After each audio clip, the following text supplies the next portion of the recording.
మధ్యప్రాచ్యంలో కొనసాగుతున్న తీవ్ర శత్రుత్వాలు, ఘర్షణల పట్ల భారత్ ఆందోళనను వ్యక్తం చేసింది. ఈ నేపథ్యంలో భారత విదేశాంగ మంత్రి ఎస్ జయశంకర్ ఇరాన్ విదేశాంగ మంత్రి సయ్యద్ అబ్బాస్ అరాక్చీతో టెలిఫోన్ ద్వారా మాట్లాడారు. ఈ ప్రాంతంలో జరుగుతున్న పరిణామాలపై ఇరాన్ దృక్పథం గురించి ఆయన అడిగి తెలుసుకున్నారు. ఎలాంటి పరిస్థితుల్లోనైనా చర్చలు, దౌత్య మార్గాల ద్వారానే సమస్యలను పరిష్కరించుకోవాలని భారత్ విశ్వసిస్తోందని జయశంకర్ ఈ సందర్భంగా స్పష్టం చేశారు. సముద్ర మార్గంలో వాణిజ్య నౌకలు, నావికులపై ఏ పార్టీ దాడి చేసినా భారత్ దానిని తీవ్రంగా ఖండిస్తుందని జయశంకర్ స్పష్టం చేశారు. ఏ పరిస్థితుల్లోనైనా కమర్షియల్ షిప్పింగ్ రంగంపై దాడులు జరగకుండా చూడాలని ఆయన కోరారు. అయితే ప్రస్తుతం అక్కడ కొనసాగుతున్న దాడుల కారణంగా సముద్రంలో ప్రయాణిస్తున్న మన భారతీయ నావికుల భద్రత, సంక్షేమం, మానవత దౌత్యపరమైన సంక్షోభంగా మారింది. అమాయక సిబ్బందిని లక్ష్యంగా చేసుకోవడం మానవతా హక్కుల ఉల్లంఘన కిందకే వస్తుందని నిపుణులు అభిప్రాయపడుతున్నారు.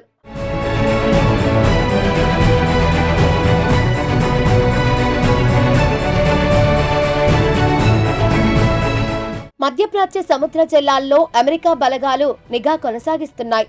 దీనిలో భాగంగానే అమెరికా సెంట్రల్ కమాండ్ దళాలు చర్యలను ముమ్మరం చేశాయి. సముద్రంలో పూర్తి భద్రతను నిర్ధారించడానికి జూలై 30 నాటికి ఏకంగా 24 వాణిజ్య నౌకలను సురక్షిత ప్రాంతాలకు మళ్లించామని, 2 నౌకలను తనిఖీ చేశామని వెల్లడించారు. ఇరాన్ నిరోధక చర్యల్లో భాగంగా P-8 పోసిడాన్ వంటి అత్యాధునిక నిఘా విమానాలు ఆ ప్రాంతంలో నిరంతరం గస్తీ కాస్తున్నాయి. అమెరికా బలగాలను లక్ష్యంగా చేసుకుని జోర్డాన్ సరిహద్దుల్లో ఇరాన్ వదిలిన క్షిపణులను అమెరికా వైమానిక రక్షణ వ్యవస్థ విజయవంతంగా అడ్డుకుంది. ఈ సర్ప్రైజ్ దాడిపై అధ్యక్షుడు డొనాల్డ్ ట్రంప్ తీవ్ర ఆగ్రహం వ్యక్తం చేశారు. ఇరాన్పై అతి త్వరలోనే చాలా గట్టిగా ఎదురుదెబ్బ తీస్తామని హెచ్చరించినట్టుగానే అమెరికా భారీ ప్రతిదాడికి దిగింది. ఇస్లామిక్ రివల్యూషనరీ గార్డ్ కార్ప్స్ కు చెందిన డజన్ల కొద్ది ఆస్తులను లక్ష్యంగా చేసుకుని అమెరికా బలగాలు శక్తివంతమైన వైమానిక దాడులను నిర్వహించాయి.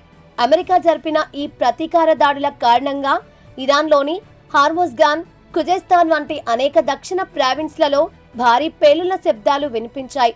చమురు మౌలిక వసతులు ఉన్న ప్రాంతాలతో పాటు పర్షియన్ గల్ఫ్లోని కొన్ని ద్వీపాల సమీపంలో కూడా దాడులు జరిగినట్లు ఇరాన్ అధికారిక మీడియా వెల్లడించింది. అణు సైనిక ఉద్రిక్తతల మధ్య జరుగుతున్న ఈ దాడులు ప్రపంచ దేశాలను భయాందోళనకు గురిచేస్తున్నాయి. ఈ సంక్షోభం మరింత ముదరకుండా అంతర్జాతీయ సమాజం తక్షణమే జోక్యం చేసుకోవాలని పర్యావరణ, ఆర్థిక నిపుణులు విజ్ఞప్తి చేస్తున్నారు.